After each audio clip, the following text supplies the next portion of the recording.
Welcome, Omi homies and Omets, and in this video, we have the Veve USGM on the panel of NFT NYC talking about the future of NFTs, gamification, and utility. Now, this is a massive topic, obviously, and it appears that Michael is leading the conversation up on this panel, so this is actually quite very interesting, and also, let's just go ahead and just dive right in. All right, so yeah, we're about to roll the clip, and as I mentioned, he's kind of leading up the conversation, so this is quite interesting. Also, this video is hosted on the NFT NYC YouTube channel, so I left a link in the description. Definitely go check them out, show them some love. They obviously are making big moves in the space and had one of the most massive events in the entire NFT space, if not, they're the #1 event in the space. So you want to make sure you show them some love on that, and also, yeah, be sure to subscribe to their channel as well as mine if you're brand new. So without further ado, let's just go ahead and roll it.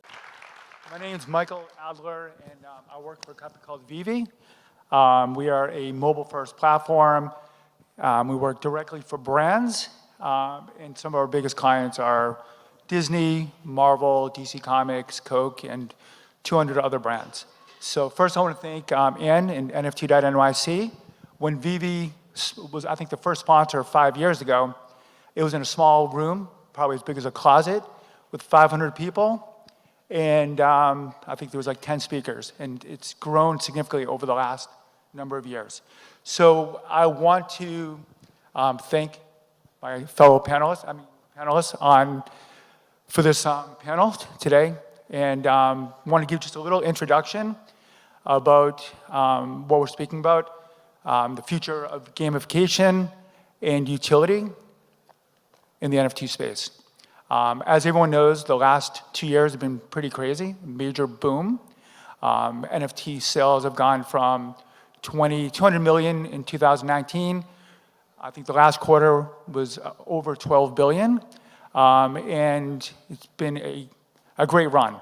So the first generation of NFTs, or NFT 1.0, was really focused on building community. And so today, I want to introduce my panelists and really want to get into a deep conversation about what the future of NFTs look like and gamification. So you want to take it away? Sure. Hey. Excuse me. Hey everyone, my name is Nyan Phan. I am the CTO of Metaplex. Thank you.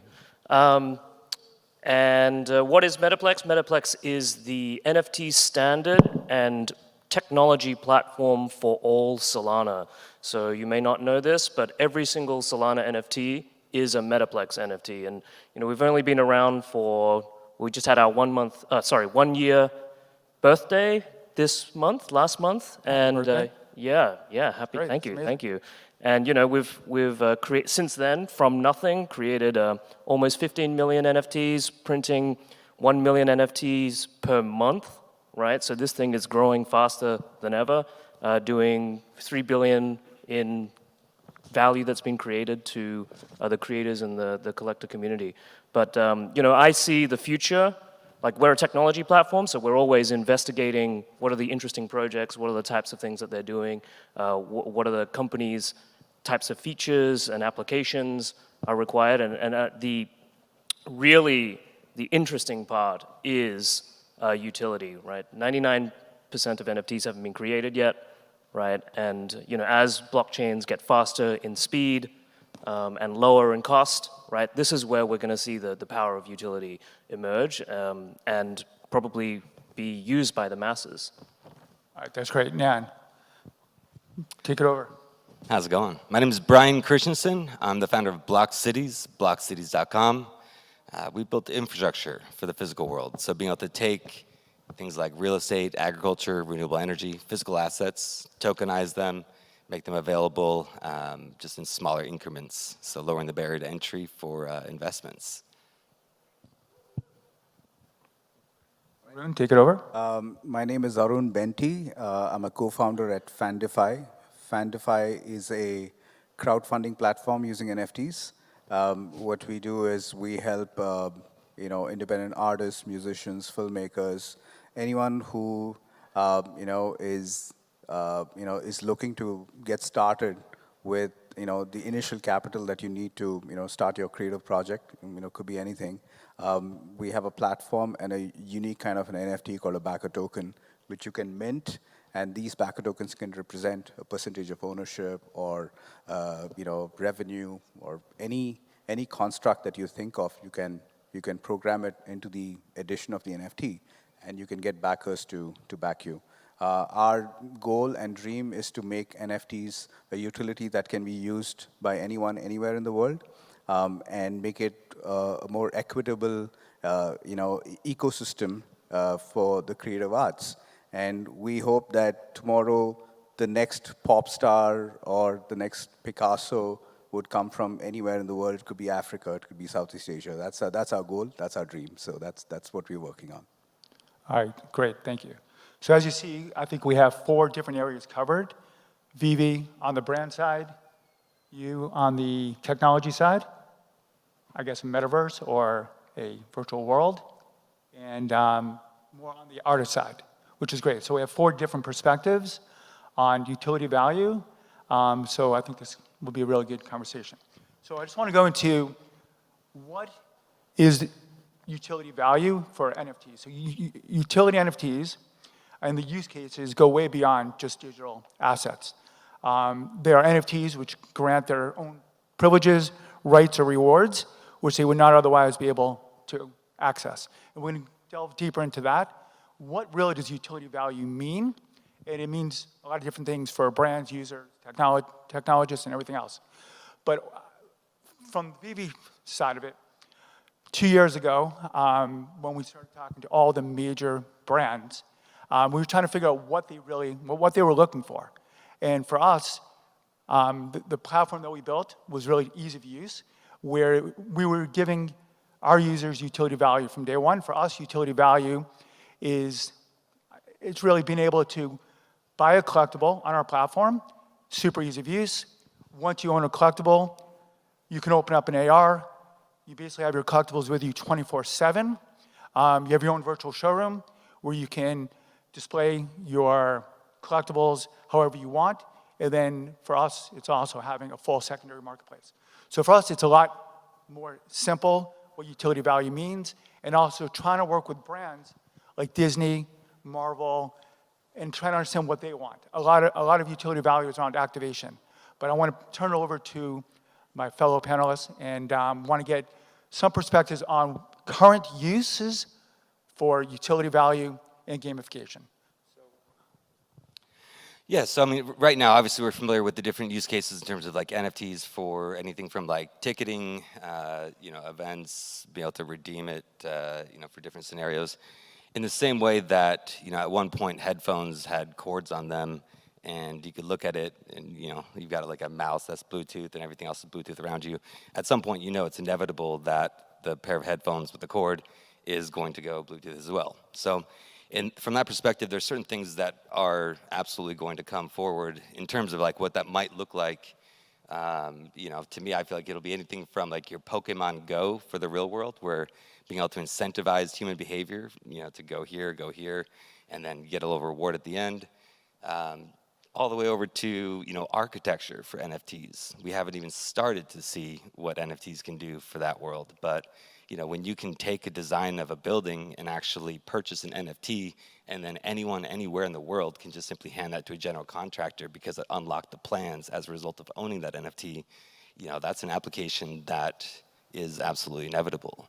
And so, the future is definitely bright as long as we're building it that way.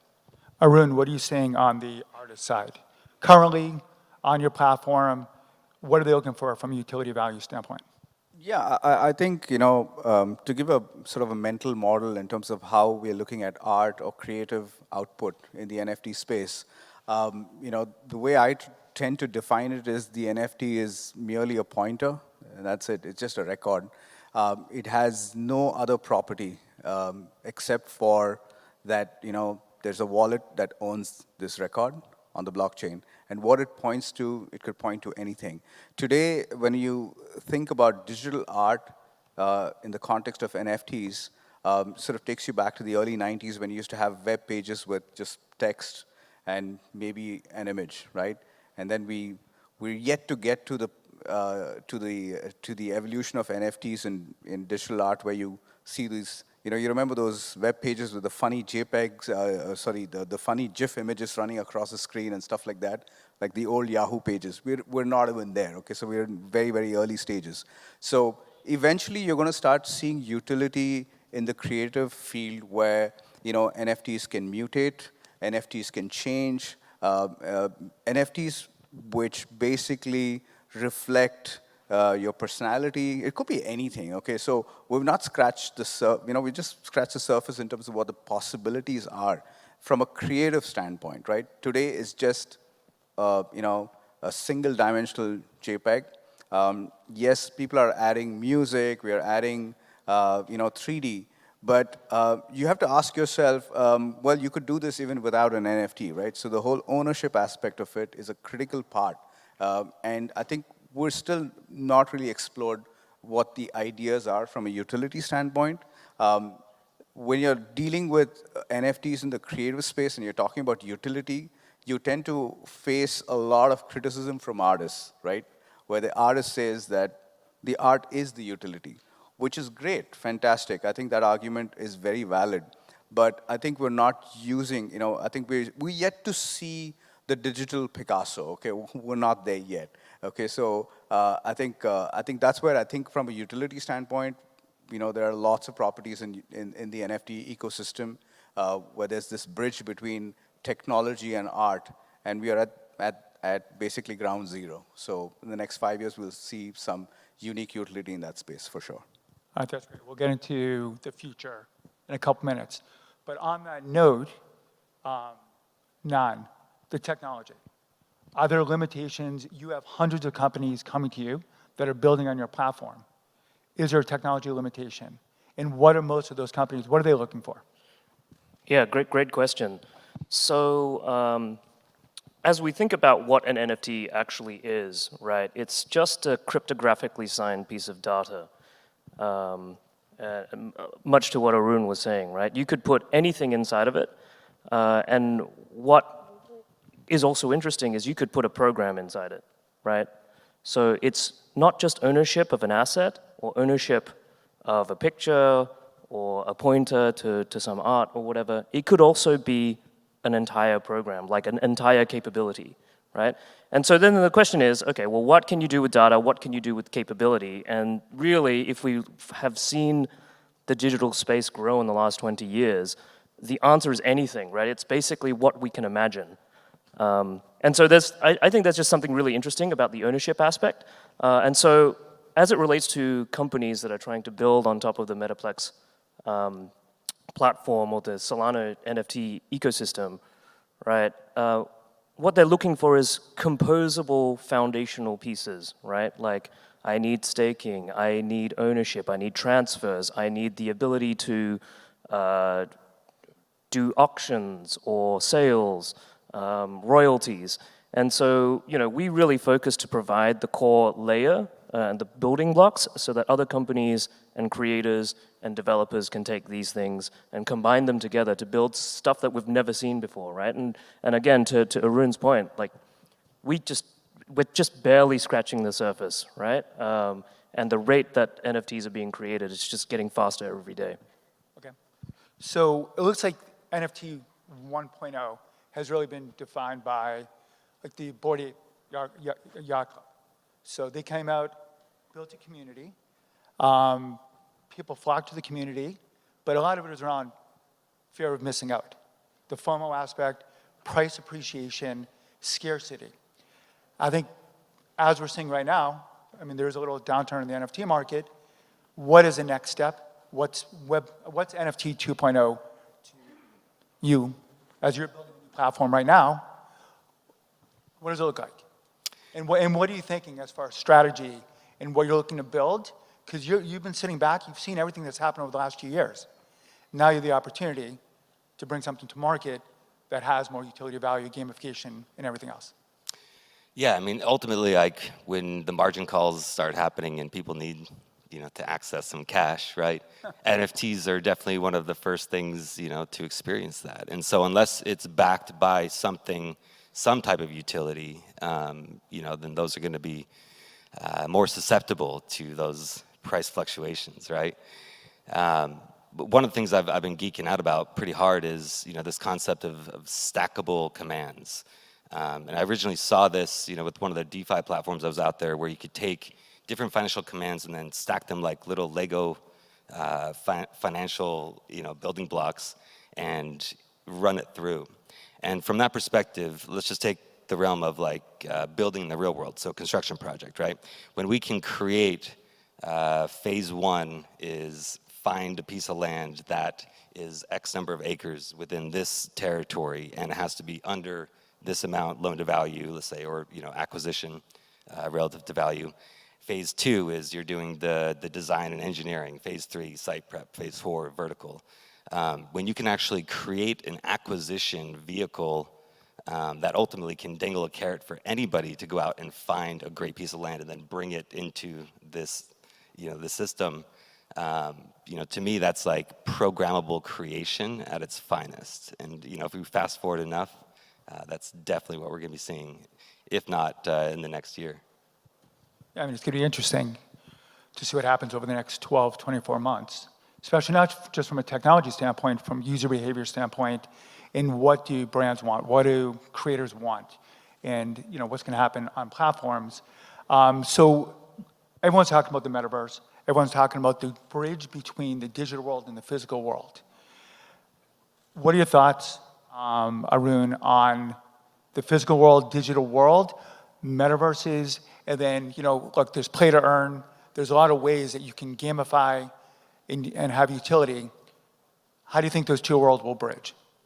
Yeah, I think in terms of the NFTs sort of, crossing over and providing utility in the physical world, we're at very early stages. There are a bunch of logistical problems, when you're dealing with. I'll give you some examples in terms of, I'll give you a really simple example in terms of what I've seen in the ecosystem that we're building. We have artists who come to us and say, look, we would like to give a physical utility, like a physical artwork along with the NFT. It seems like a great idea, but from an implementation point, there are a lot of problems with it. The NFT marketplace, is a global marketplace first and foremost, right? And it lives in the metaverse, right? The minute you tie something physically to it, there are some constraints. A simple constraint could be secondary sales, right? So I buy the NFT, fine. Now, as an artist, it's my, as a utility provider, I need to ship this physical piece, right, to the person who owns the NFT. What about privacy, right? The NFT market is, rife with people who who don't dox themselves, right? A person who doesn't dox themselves is going to give you their home address to send the physical piece. Pretty unlikely, right? And how are you going to handle secondary sales, right? So once the NFT is sold to the secondary person, the new owner, right? The secondary sale happens.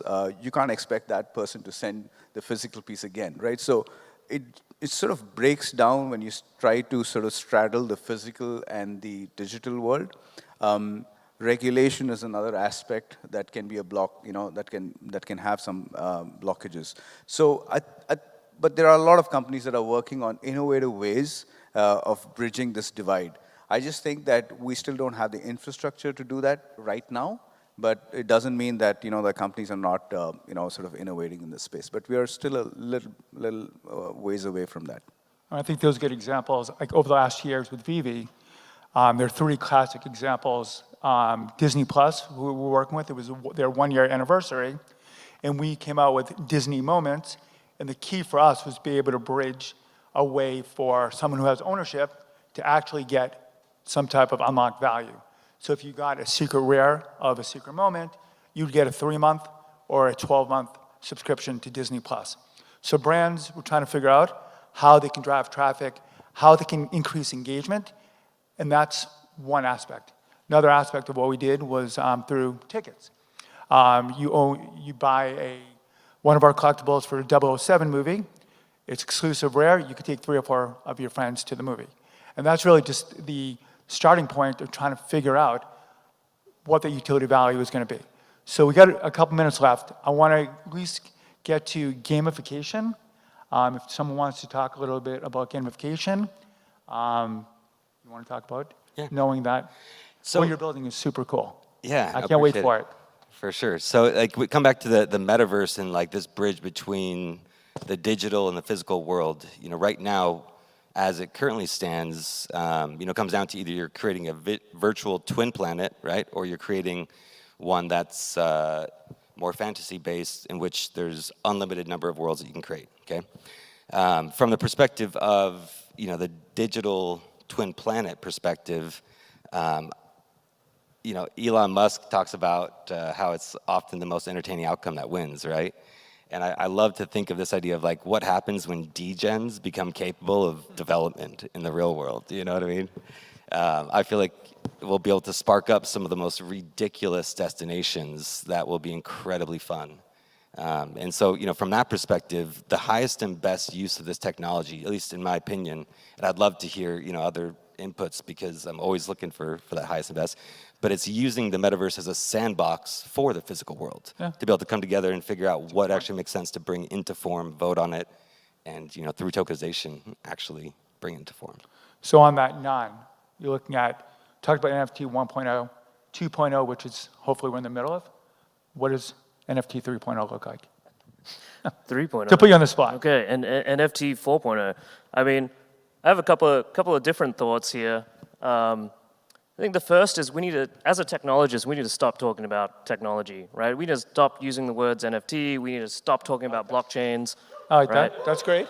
And it's because real users, they just want the value, right? Like, what can your thing do for me? How is it improving my life, right? And when was the last mobile app you downloaded because it was like hosted on AWS, right? No one cares, right? So the longer that we get stuck in, this blockchain versus that blockchain, or where it's different because it's the same thing, but it's added with NFTs, right? It muddies the message of the value that we're supposed to be creating for our consumers, right? So that wasn't really a direct. Can we ever get there? I mean, there's going to be 100, 200 different metaverses. Are you going to be able to be interoperable and take assets from one metaverse to the other metaverse? It sounds like it's just going to be like a huge maze of technology that won't be able to work together. Yeah, I think that's a great point. In terms of the interoperability, right, that's one of the great values or supposed values of like a publicly. It's going to create a lot of challenges. Yeah, but it's going to create a lot of challenges, right? But I'm confident and bullish that this is a surmountable challenge. And as we think about the trends, right, people are increasingly living their lives online, right? The younger the generation, the faster this is happening, and they prefer to live online rather than in person. And the reason why this is important is because all of the social needs of a human aren't going away, right? They're just living in some other space. And so the ideas of ownership and custody, right, now become something that's very important for someone that lives online. Social signaling, being part of a community. So I think that the winning products are really going to be the ones that foster the relationship between individuals that live in the metaverse. So that's a very, meta way of answering the question. All right, so we got a couple more minutes. Really quickly, Arun, community, NFTs, the future. I mean, what are you looking at? So, I have a little experiment at home. They're called kids, right? So, if you want to look into the future, all you need to do is just, stand back and observe what your kids are doing. I have twin boys at, 13 years old, and they spend an inordinate amount of time on Roblox and Minecraft. And an example I can give you as to what you can expect in the future. So I promised them some money for doing some chores. They didn't want fiat currency. They wanted Robux. Yes, my son, same way. Right? And they want to buy shoes, but they don't want to buy real shoes. They want to buy shoes in Roblox. Okay, so why? because their friends hang out in Roblox. The experiences they have is in Roblox, okay? And that's where they get to show off, or experience this social, like very weird social life, inside of this metaverse. So our kids are already there, okay? It's just that we are slowly getting in. Our work culture is getting into it. So I think it feels a little disturbing and dystopian, but that's what every parent generation thinks, that the kids generation is dystopian. But that's the future that we're going towards. It just shows that the value of physical and the value in the digital, ecosystem is sort of catching up, right? So we're going to have more and more assets that we value in the digital ecosystem. Hopefully they're going to have value. That's kind of what we see in NFTs. That's going to be the biggest problem. Brian, one thing you're most excited about, pre-launch going into the future. Oh, man. Putting you on the spot. We ran out of time, so I mean, to me, creating a city using this technology.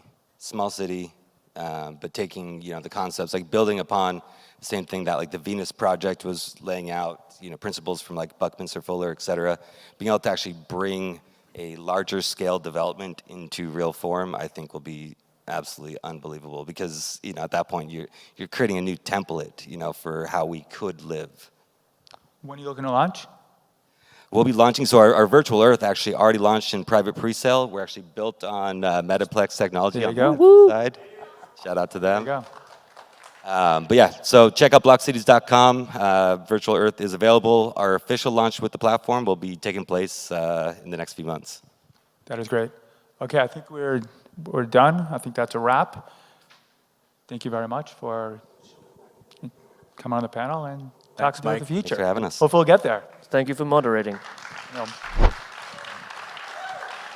That was so great, guys. Thank you, thank you, thank you. Great panel.